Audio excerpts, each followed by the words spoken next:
Luke John Harrison here. Welcome to episode 137 of the Daily Boom. Do you hate yourself? It's a strong set of words, that. Strong set of words. I've said it to myself. In the past, I've been like, I hate myself for doing this. I hate the person I'm becoming. I hate this. I hate this about me. I hate this. I hate. What a strong, powerful word that is. Hate. It's massive, right? Sometimes you might let your negative thinking override everything. It'll make you create excuses, create problems that aren't even there. Things that are in the head, in the mindset that you've just crafted, that you've overthought, that what if, or you keep saying, yeah, I know, but, yeah, but, you're in the victimized position all the time. You blame, you criticize, you self-sabotage. You're always seeking, but never finding. You're looking for the answer. Like, why am I like this? Why am I this way? And so you spend so much time questioning, so much energy questioning and self-sabotaging your way to find the answer that you never fully find it. It's a frustrating place to be. I remember being there about 18 months ago, and it was a tough one, because especially as a guy, it's like, who do you turn to? How do you sort this out in your mind? How do you come to terms with what's going on in your head? How do you understand it, etc.? So one thing that I did learn from a past mentor of mine was that all of our expectations in life, what we expect to happen, comes from a belief system that we hold. So if we expect bad things to happen, they usually do, right? They usually fucking do. And so all these expectations that we carry, like, oh, this is just the way it's meant to be, am I just meant to suffer through all of this, etc., they're all about what we believe truly in our hearts and in our heads. What we believe to happen usually does.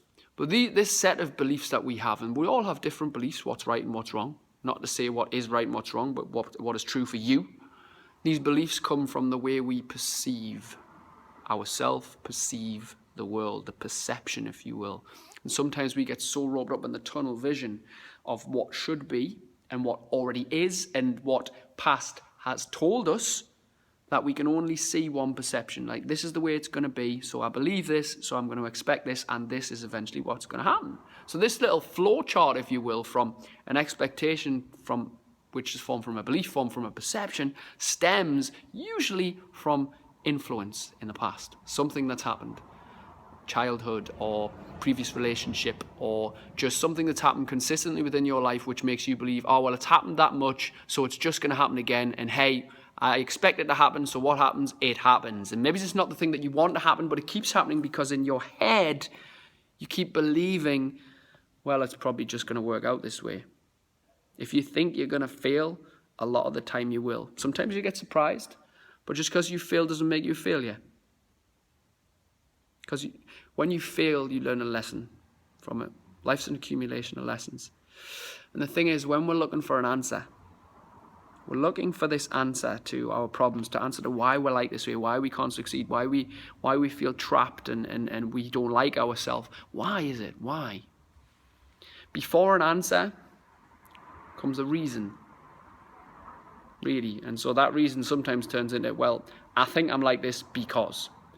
But it's because of this, because I'm victimized, because they've got it easier than me, because I've got it harder, because this, that, and the other. Like, we tend to say things like this. We reason why to try and justify the answer, but the question why is a powerful one. Why do you want to feel better? So that you don't have to live in self-sabotage every day. Why is that important? Because when I live in self-sabotage, I treat myself and others really bad. So why is that important, that you do not self-sabotage? Because I feel low and worthless, and I have at one point or another wanted to take my own life and not want to be here. So why is it important that you don't live in self-sabotage? For my own safety. But why is that important? Because I have a reason to live. Why do you have a reason to live? You've got people around you that love you. You have so much more to experience. The glass is not half empty. It's nowhere near. Nowhere near. You've got so much more. So much more. I think as we get older, we start to panic. And it's a shame that we start to panic, because panic sets in. It causes us to want things quick. And so when things don't come quick, we worry and then we go back to what we know. It's a cycle. It's a self-sabotage cycle. The reason why, when anyone ever comes to work with me, be it mindset, fitness related, whatever, I always usually ask, why is it important? How much longer are you prepared to stay stuck for? How much longer are you prepared to put up with your own bullshit? How much longer does it take for you to say, yeah, but? It's a mindset that's holding you back. It's not that you're physically incapable. It's not that you're broken. It's not that you're unfixable. You're just a little bit weird like us all. It's a nice thing to think about, right? Just a little bit weird. Kind of accept it. Hey, I'm an overthinker. I'm a procrastinator. I'm sometimes an over-worrier, an anxious person. Does that define who I am and what I can do? No, it just defines a trait that I have, which sometimes pops up because I'm so used to it from years of doing that. But the more you start getting into better habits, it's not about losing habits as such. It's like when you say to somebody, quit smoking. It's fucking hard for them. It's really hard. They struggle with that shit. Quit drinking. It's fucking hard. Quit taking drugs. It's fucking hard. But if you say, let's start incorporating this in our daily routine. Just keep drinking, keep smoking, keep taking drugs, but we're going to do this as well. Start to find something that overrides that self-sabotage. Start to find something else that excites you a bit more than what you're currently doing. Because maybe you should consider that you don't have much exciting things going on in your life.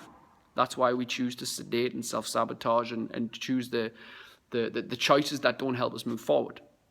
Just consider these words for today. I'm going to wrap it up there. It's 7 minutes of this daily boom. I want you to share these words for anyone that might find them useful. Spread the word. Get it out there. Think about what these words mean to you. Peace out.